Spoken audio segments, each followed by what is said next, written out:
Okay, so this is me. I've been introduced. I run First Aid for Life, onlinefirstaid.com, and First Aid for Pets. But today we're talking about humans, and we're going to be talking about poisoning in humans.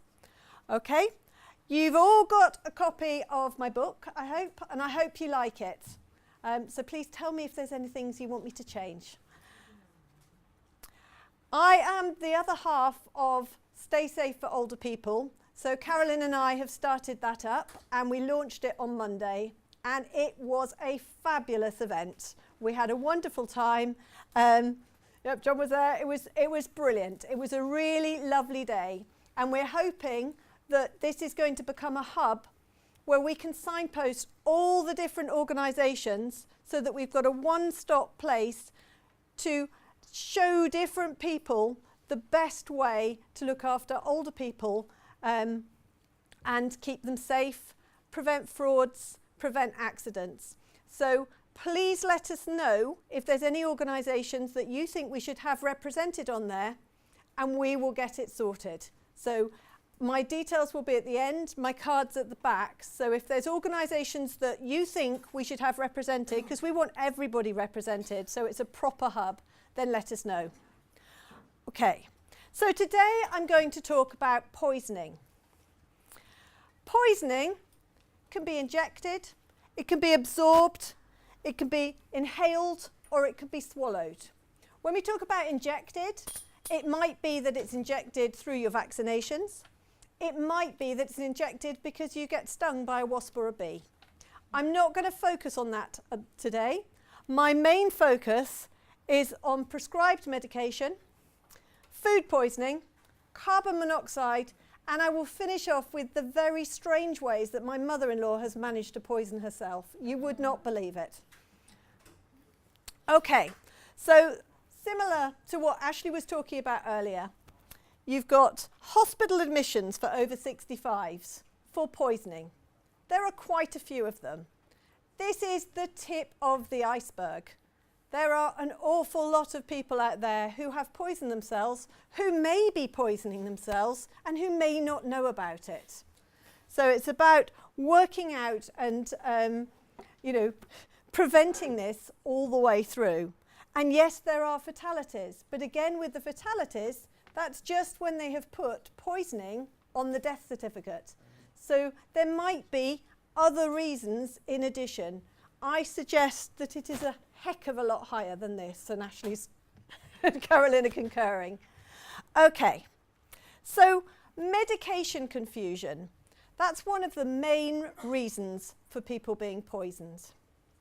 It is difficult to remember all the different pills. I mean, Ashley alluded to the number of pills that people are taking, and I'm going to add on to that as well. So 90% take at least one drug. 12% take 10 or more drugs. Women typically take more drugs than men.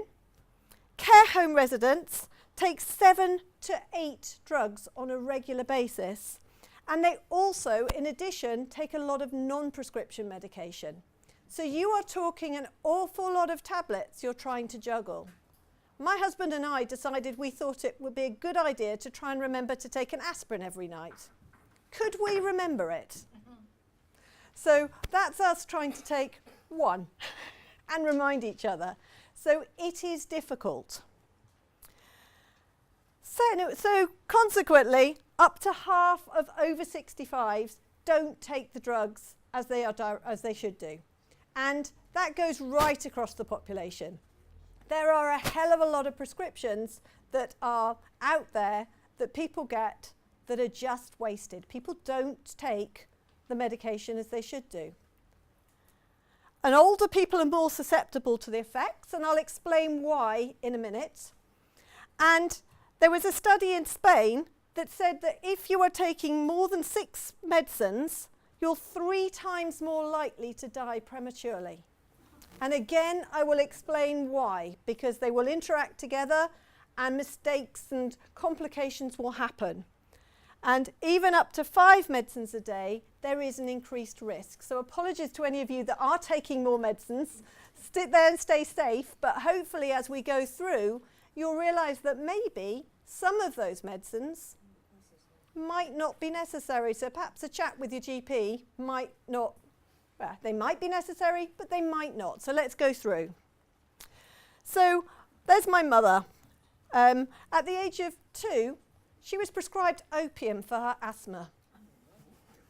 She went on to live to 93, but throughout her life, she had various autoimmune diseases. And all the time I was growing up, she was on, a fair bundle of medicines for all sorts of things. She was on long-term steroids for a long time until she got Alzheimer's.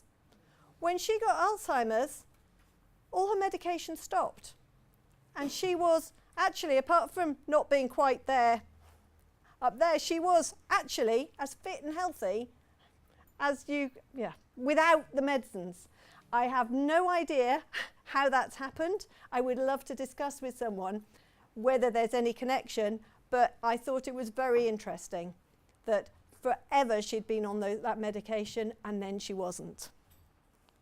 So as people get older, the amount of water in the body decreases, the amount of fat tissue increases. This is a generalization, but it's generally true. The amount of water decreases because the kidneys are not as effective as at concentrating the urine as they once were. And you wee more. And you may not drink as much. Older people don't tend to have that initiation that they're thirsty. It diminishes. And also, you may not want to drink as much if you're going to have to run to the loo. So it's 22. That means that drugs that dissolve in water reach higher concentrations. So people on digoxin, for example, might need a lower dose. Drugs that dissolve in fat accumulate because there's more fat to store them. They hang around. Your kidneys can't excrete and get rid of your drugs from your system as well as they once could. And your liver doesn't break them down as well. People who take more drugs have a higher risk of the drugs in their system interacting. And there are very few studies that actually work out how much of the drug an older person should take. It's horrendous. So they're mostly done in the main population. It's the same in very small children as well. It's a bit of a guesstimate. And the pharmacists that I've been talking to have said that very often they've got people that come into the pharmacy to collect their medication and their medication has been changed, it's been reduced, and they get very angry about it because they have been taking the same tablets all the way through and suddenly that little white one's gone. And that little white one was a really important one to them.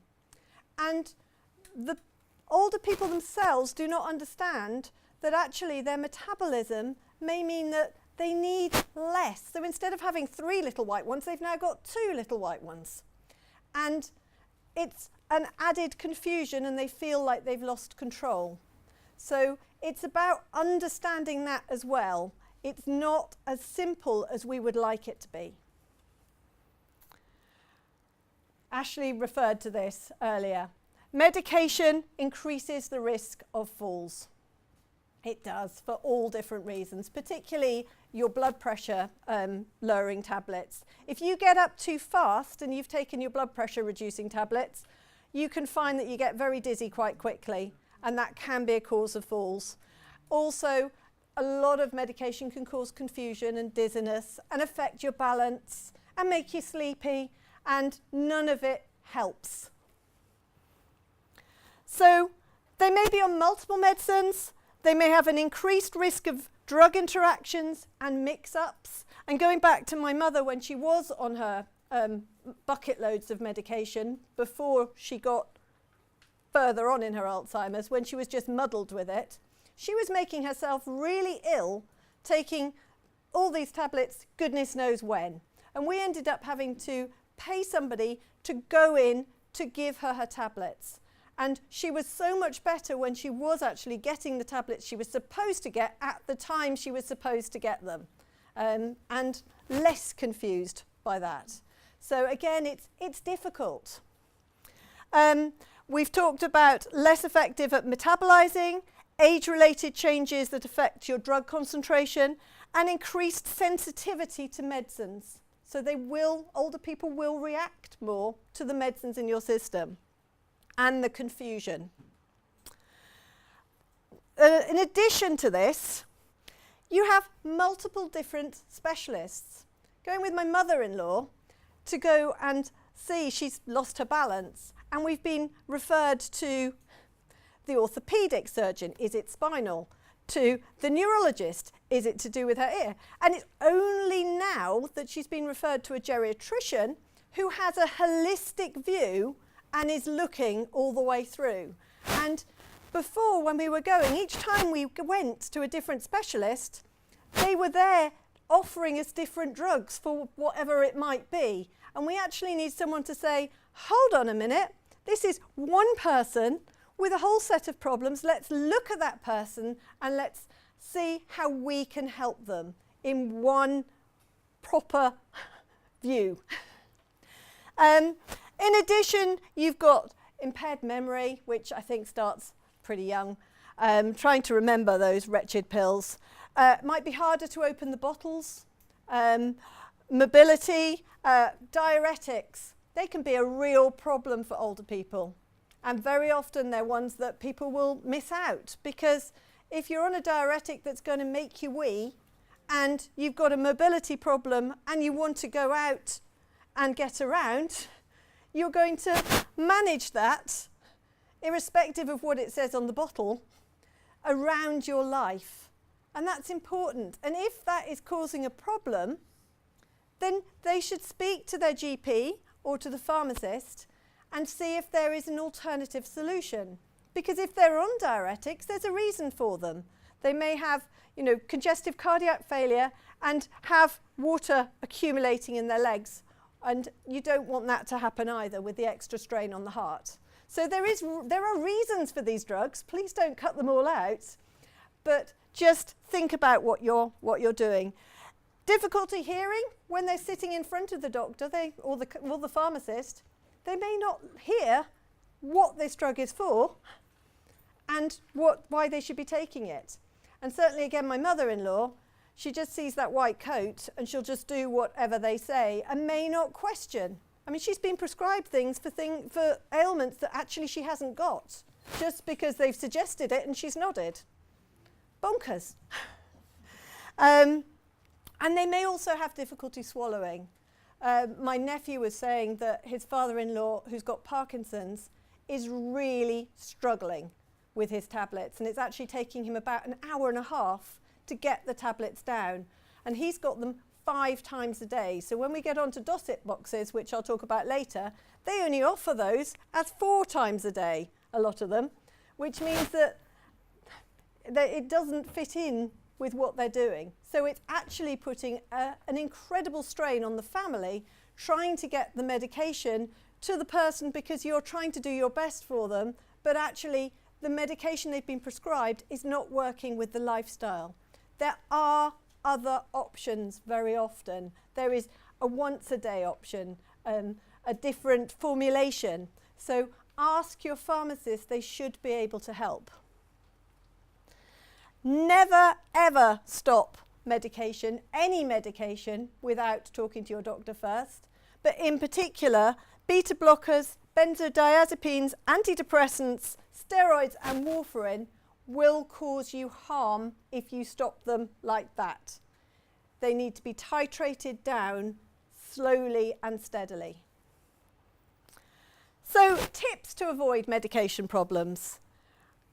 Be actively involved. Don't be like my mother-in-law and just nod because someone in a white coat's giving you medication. Ask, what's it for? What does it do? Have I got that problem? And if it's an older person going along or anyone going to your doctors, you won't take in everything that they're saying. So take somebody with you. Ask the doctor to write down what they're saying. So if somebody can't come with you, they can at least show it to the person after, and then they can sit there and say, yes, they've prescribed this because, and that's why, because you won't remember. Have a medication list with you at all times. You never know when you might have an accident. And read the patient information lists and sheets. I know they are really small. They are available. You can get large print ones of them, and the chemist can give you larger print ones of them as well. And the drug company has loads of information on them. Yes, you have to ask. Yes, it's a pain, but it's your health and you know, your life or your parents' health or whoever's health. It's important. And be aware of dietary and medication interactions, and that goes for alcohol as well. Some of them will make you really ill if you take them with alcohol, and some of them interfere with an awful lot, or some of your day-to-day foods interfere with them a lot, and we'll get onto that later. Always take medication exactly as prescribed. If it's prescribed to be on an empty stomach, that's because it needs to be on an empty stomach in order to be absorbed the best, to give you the best drug. If it says eat with food, it's because that is what is best for the drug in order to transport it. If it says spray it under your tongue, it's because that is the fastest way to get it into your bloodstream. There is a reason as to why it tells you. And if whatever it tells you is not easy for you to do, then tell the pharmacist, I can't do that. Is there an alternative way? And your pharmacist really should be there to help. And I was chatting to them in Boots, and they were saying not enough people do come in and ask them. And people don't think to ask the pharmacist, they go back to the GP. The GP, when they prescribe, most often they will be checking it on the computer. They are not experts in pharmacology. That's not what they've done their degree in. They are experts in the looking after you and what your ailment is. They don't necessarily know what interacts with what. The pharmacist has done their degree in just that. So get them to help you, and they will link up with the GP, and they should be able to help too. Okay, your medication list should have exactly what you're taking, including anything you pick up when you're in the chemist. So anything over the counter, because it might affect the other stuff you're taking. Who prescribed it and why did they prescribe it? Special directions, any monitoring, things like warfarin, what need monitoring. Any previous adverse reactions you've had, what to do if you miss a dose, and why you've got that medication. And if you've stopped the problem that you had that medication for, then go back to your GP and say, I'm not suffering from that anymore. Is it because this pill has cured me, or do I no longer need the pill? How often, what dose, and make sure you're checking the expiry dates too. Anticholinergic drugs. You may have heard of this, I don't know, but a lot of drugs have anticholinergic side effects, and they're common drugs. So things like flu remedies, ordinary cold remedies, allergy drugs, antidepressants, antihistamines.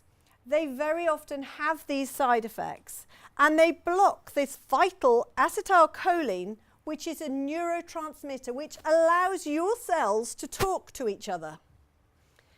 As we get older, we have less of this in our system. So if you have got a drug that is then blocking what you haven't got a lot of, it's going to make you feel rotten and sluggish.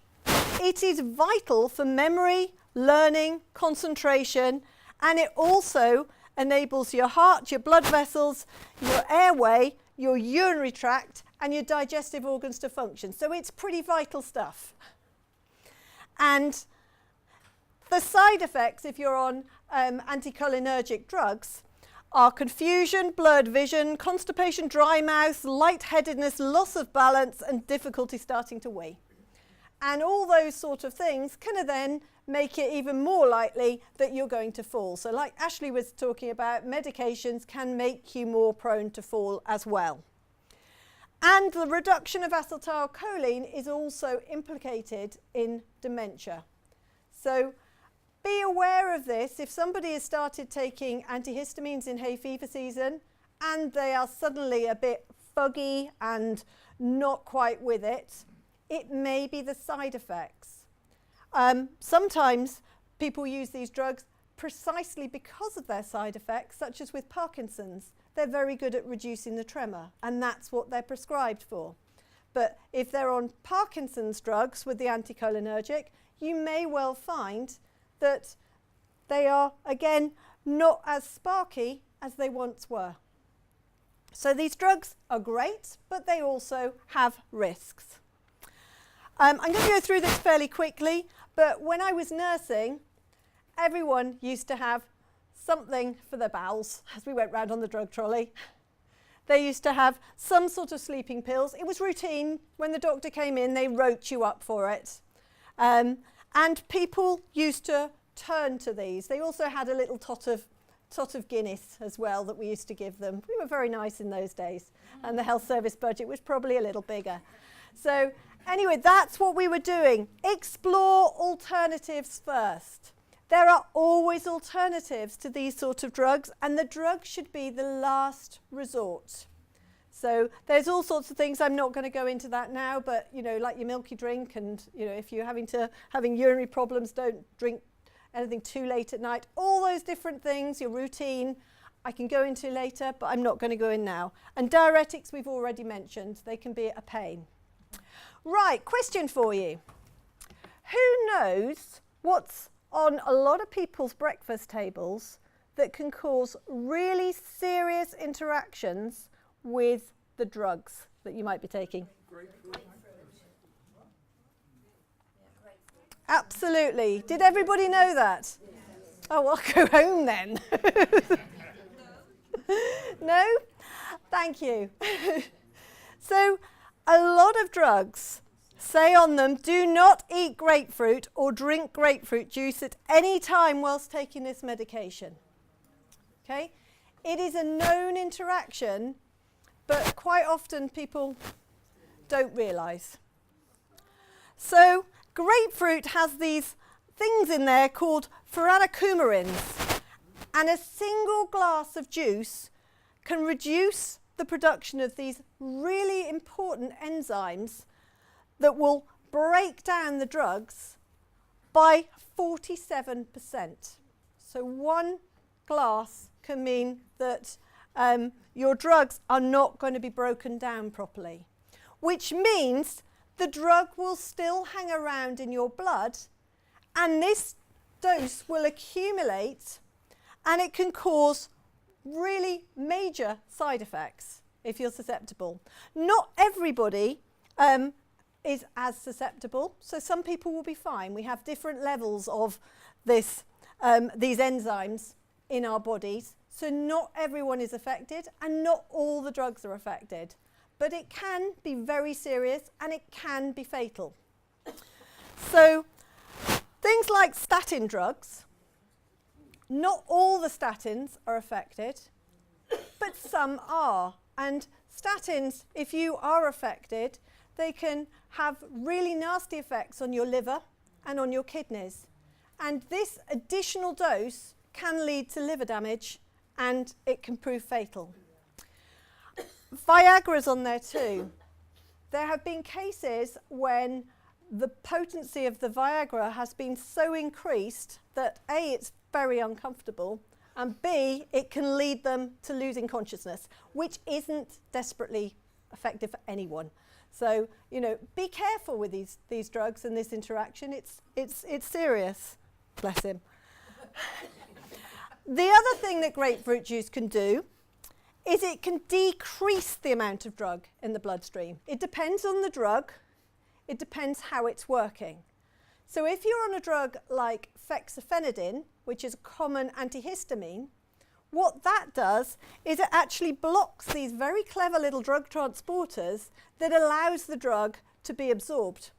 So consequently, you might be having your fexofenadine because you're getting a bit snuffly for hay fever, and you're taking it with a lovely glass of orange juice in the morning, and that orange juice is countering the whole effect of your medication.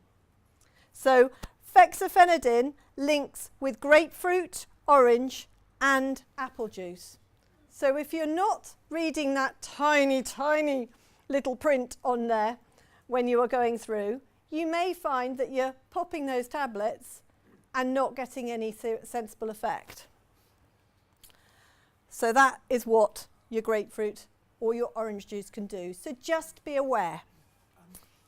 How long should you leave before you have a grapefruit? Leave it as long as possible. They will get the fun. Avoid grapefruit if you're on that. I'm going to take questions at the end if that's all right. Completely. Cut out your grapefruit if you're on one of those affected would be my... Okay. There's other alternatives. And cranberry juice does much the same with warfarin. Although in America, the drug company has persuaded them that it doesn't really. But in the UK, it's down in the British National Formula as a serious interaction. So if you're on warfarin, you should avoid cranberry juice. Okay, swallowing problems, we mentioned earlier. There's usually a liquid alternative, a once a day, a lower dose, and ask the question, do they really need it? Yes, they might, but ask it anyway. And your first aid, if there's been an overdose, is... Can I go back after, or do you want to... Yeah? Is that okay? Please listen to the speaker first. Okay. Yeah, that was Yeah, no, it's good. It's fine. So, first aid for an accidental overdose, establish what's been taken. 111 or the poisons database can give you advice. So get hold of the pot, see what's missing, and get advice on it. Never make anyone sick. This is the same if it's an adult or a child that has done an accidental overdose. Encourage them to stay still, because if they are moving around a lot, they will metabolize it faster. And you don't want them to metabolize it faster because you want to get the emergency services to check out. Call an ambulance if there's anything not right. And if they seem absolutely fine, take the advice from 111. And if they say drive them into hospital, then that's fine too. But take advice. If they're behaving strangely, you do not want to start driving and find that they've started having a seizure in the car or they've collapsed further, because that will be much harder for anyone to manage. And if they're unconscious, you obviously need to check if they're breathing or not breathing and put them in the recovery position or do CPR, depending. Okay, these can be helpful. So these, here we go, Dosset boxes. Have you seen them? Yeah? Check them. Again, my nephew, when he was talking about the issues that he's had with his father-in-law, he says sometimes, yes, they have been filled by the pharmacist, but sometimes they're not quite right. So please check them before they're given. They can be really helpful to be filled up and checked through.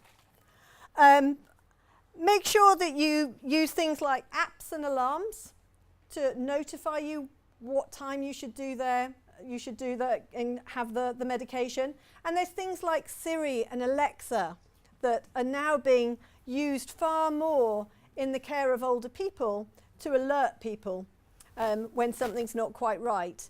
I was reading something last night all about that sort of technology and how helpful it can be with dementia, when you can actually ask someone something, a question, and get a sensible answer, be it what time it is, what's happening, what's on the telly, but just have some communication on that. And you can also use that sort of technology to help with tablets and medication.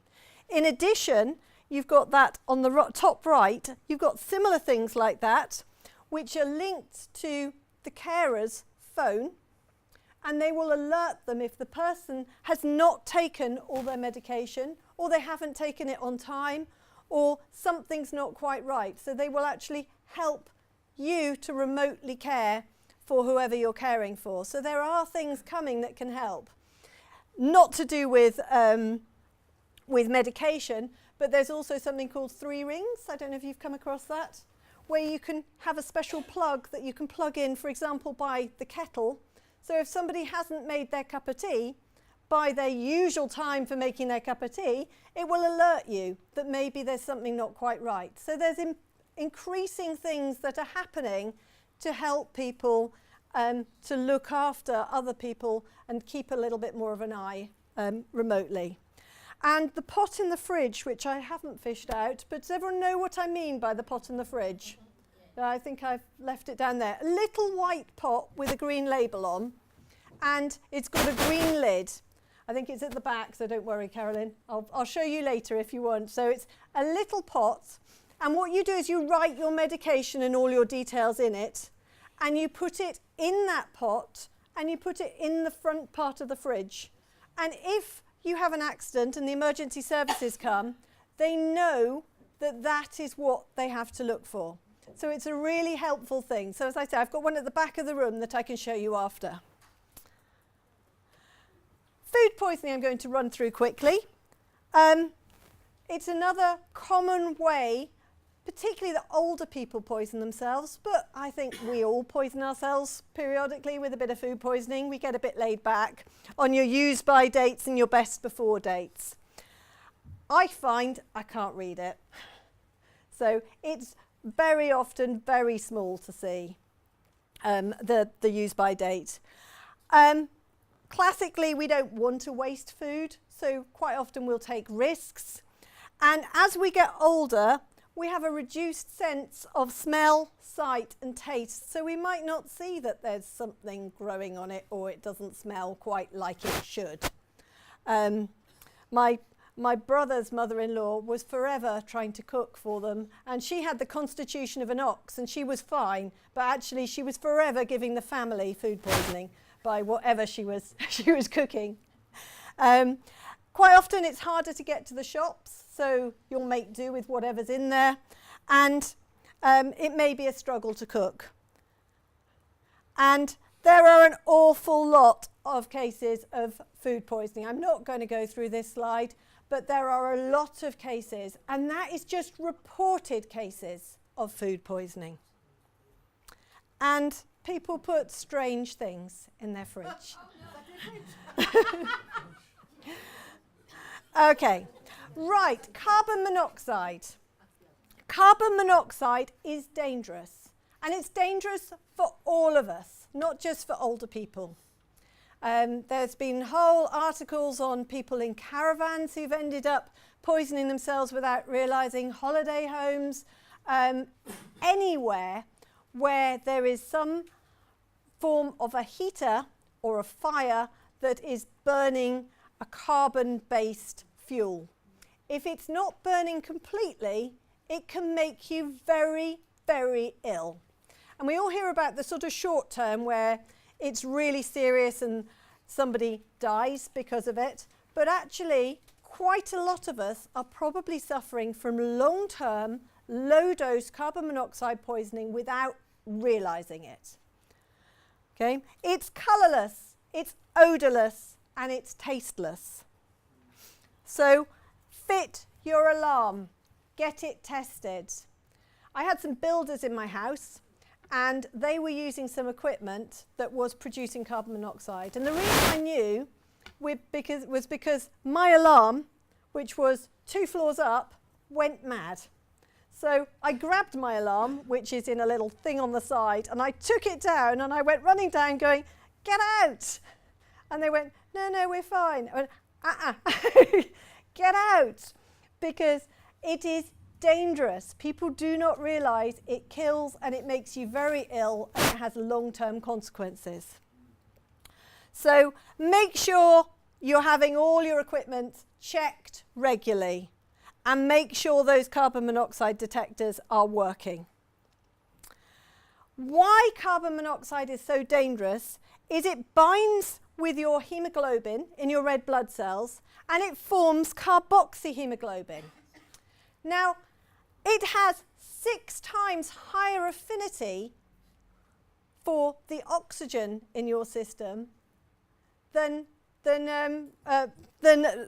it binds 6 times more closely with carboxy to form carboxyhemoglobin with the carbon monoxide than it does with the oxygen. So it's competing directly with the oxygen, but it's winning every time.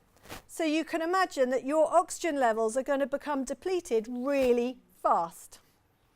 And if you called the emergency services and you don't always get a paramedic when they're in their green, you might assume you do, but actually a lot of them are ambulance technicians who are fabulous, but they will come along with their pulse oximeters. That will be one of the first things that they'll check with. Their pulse oximeter will say that you're 98, 99% oxygen saturated, because a pulse oximeter will not pick up the fact that actually it's not oxygen that's bound with the hemoglobin, it's carbon monoxide. So they need to be alerted that that could be a problem. Okay, fine, thank you. So low-level carbon monoxide poisoning, which we might quite often have and not realise. Headaches, dizziness, nausea, vomiting, tiredness, confusion, stomach, feeling rotten. You're feeling rotten at home, you're feeling rotten in your workplace, and you don't understand why. And you might find, I'll get on in a minute to a slide, that if you go away on holiday, that you suddenly feel better, and then the moment you go back, you feel ill again. And maybe other people in your workplace or your home are also feeling the same symptoms. Think carbon monoxide, get it checked. Okay, so high level is very serious and much quicker. So with high levels, death can occur within minutes. But it's the low level in the community that we really want to make sure people are aware of. If your carbon monoxide alarm sounds, stop using the appliances, switch them off, open the doors, evacuate the property immediately, call the gas emergency numbers, and don't go back in until it's been checked. And fresh air alone may not work on its own. What you may need is high-level oxygen, 100% oxygen, in order to compete back and win back from that hemoglobin. And your pet might be the first sign that there is something not right at home, because the smaller body mass, it's quite often pets and children that are the first to suffer. Okay? And also be aware of looking at your appliances. So if it's orange or yellow instead of blue, it could be that there's something not right. If there's condensation in the room, or if there's smoke building up because the flue's not working, get it checked.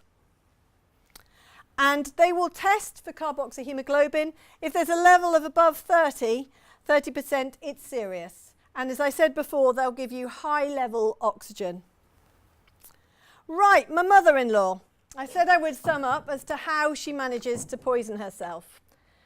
How on earth can you poison yourself with a cabbage baby bio? 2 separate occasions this was. The sort of obsessive behaviour that can sometimes happen as you get older is you suddenly find you quite like something, and then you're going to have it every single day because it's good for you, isn't it? So my mother-in-law was having cabbage every single day, a decent whack of it, every single evening for months, and I didn't realise. When I realised was when she said, my doctor says I've got low thyroid and they've prescribed me thyroxine. Cabbage binds, as you're nodding there, as cabbage is digested, it can absorb the iodine that is needed to make the thyroxine. When I got her to stop her cabbage, because she wouldn't just reduce her cabbage, she needed to stop her cabbage. So when I got her to stop her cabbage, her thyroxine levels returned to normal. So just be aware that people sometimes do strange things, and sometimes thinking about little and often doesn't necessarily fit into the psyche as we get older. The baby bio, she didn't have her glasses on and she put it in a washing machine and she washed her clothes with it. And she had a major allergic reaction which continued for the next, 3 years, and she's still not quite right, because it caused acute sensitivity and dermatitis to her skin. So absolutely anything can prove dangerous in the wrong hands. So I hope that's been helpful and insightful, and very happy to take questions.